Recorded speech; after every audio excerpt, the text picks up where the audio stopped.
कपड़े धोने वाली बहू। शादी के पहले से ही विभा को कपड़े धोने का बड़ा शौक था। कभी नल के नीचे तो कभी तालाब के पास। अरे मेरी नीली वाली लुंगी नहीं दिख रही है।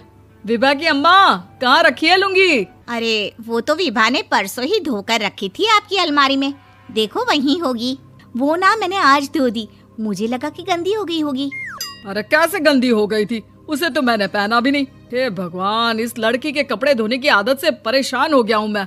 जितना तो घर में राशन नहीं आता, उससे कहीं ज्यादा डिटर्जेंट पाउडर का खर्चा है। इसकी शादी करवा दो, शादी जाए अपने घर में ही करे काम, फिर चाहे घर के कपड़े धोने हो या पूरे गांव के। हाँ ठीक बोल रही हो, देखता हूँ मैं कोई लड़का। वो दिन भी आ जाता है जब विभा को देखने लड़के वाले आ जाते हैं। लड़की मुझे अच्छी लगी। होने वाली सास कहती है, बेटी अगर कुछ पूछना है तो पूछ लो। वैसे तो हमारी लड़की बहुत ही शर्मिली है, जो बोल दो वो मान लेती है, इसे क्या पूछना होगा। अरे कैसी बात कर रही हो माँ, मुझे इन लोगों के घर रहना है, सवाल तो कई है। हाँ हाँ बेटा, पूछ लो ना, क्या पूछना है। आप लोगों के घर कपड़े कौन धोता है? सास का मुंह बन जाता है। देखो, अगर तुम ये कहना चाहती हो कि तुम्हें कपड़े धोने नहीं आते तो सुन लो, कपड़े मैं ही धोती हूँ, लेकिन तुम्हारे आ जाने के बाद मैं रुमाल तक नहीं धोऊंगी। अरे चुप रहना भाग्यवान, बहू बेचारी घर आई नहीं, उसे डराना शुरू कर दिया। वो क्या है ना बिटिया, अभी तक तो ये कल्लू की माँ ही धोती थी, लेकिन अब तुम्हारे पापा तो दहेज में वॉशिंग मशीन देंगे ही। तभी विभा की माँ बोल पड़ती है, सवाल भी पूछा तो क्या। वैसे भाई साहब, मशीन की तो फिर भी कपड़े धोने की कैपेसिटी होती है। मतलब जो बिटिया दे रहे हैं ना विभा, इसे कपड़े धोने का बहुत शौक है। ये आप लोगों के क्या, आस पड़ोस गांव मोहल्ले सबके कपड़े धो दे और उफ तक ना करे। बाहर देखा नहीं आपने कितने कपड़े सूख रहे हैं? सब हमारी बिटिया ने ही तो धोए हैं। बस भी करो ना माँ, शर्म आ रही इतनी तारीफ सुनकर। और तो और एक दाग निकाल कर दिखाओ तो मान जाओ। हाँ अच्छा, माफ करना बेटा, मैंने गलत समझा। हमें तो रिश्ता बहुत पसंद है। और ऐसे जुड़ जाता है रिश्ता कपड़े धोने का शौक रखने वाली विभा का। उसकी शादी हो जाती है कोयला फैक्ट्री में काम करने वाले कल्लू के साथ। शादी के बाद अचानक विभा चिल्लाती हुई सास के पास आती है। सासू माँ, अरे सासू माँ कहाँ है आप? ये तो धोखा है, धोखा दिया आप लोगों ने मुझे। इसे ससुर के चक्कर के बारे में पता चल गया। अरे तो उसमें तुझे क्यों धोखा मिला है? अरे नल में पानी नहीं आता, कपड़े कैसे कब धुलेंगे? अच्छा, तू पानी नहीं आ रहा उसकी बात कर रही है। तो आपने क्या सोचा? कुछ नहीं। अच्छा, तेरी माँ ने कहा था कि कपड़े धोने का शौक है तुझे, याद आया मुझे।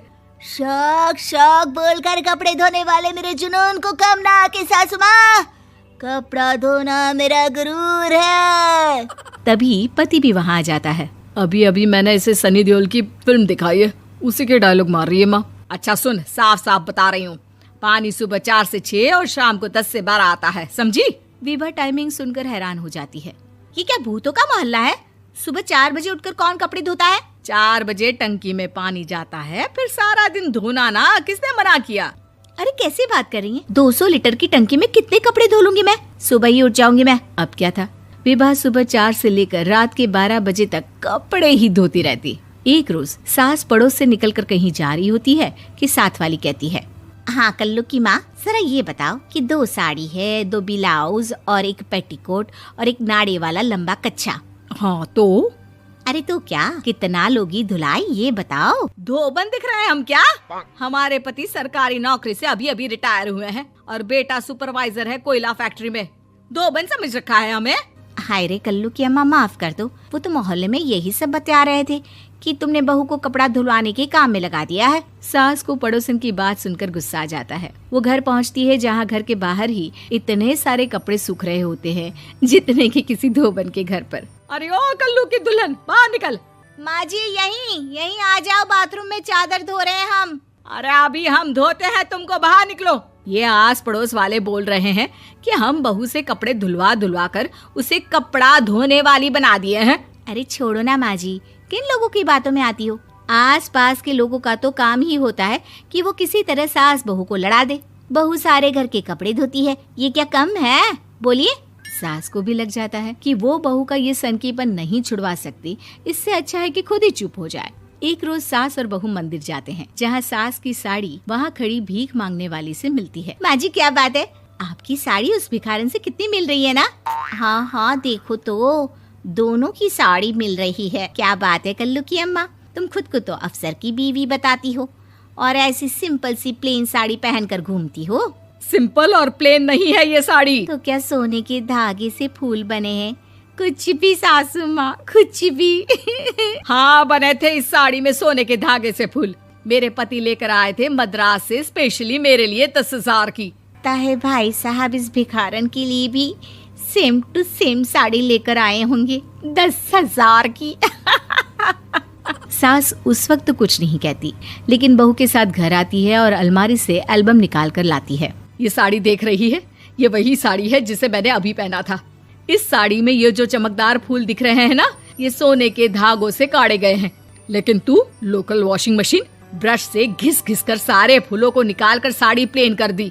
मुझे माफ कर दीजिए सासू माँ। और तो और, जब मैंने तुझे तेरी गलती के लिए कुछ नहीं कहा, लेकिन तूने तो सबके सामने मेरा मजाक ही बना दिया। क्यों? बहू को समझ में आ जाता है कि अब से उसका कपड़े धोना बंद।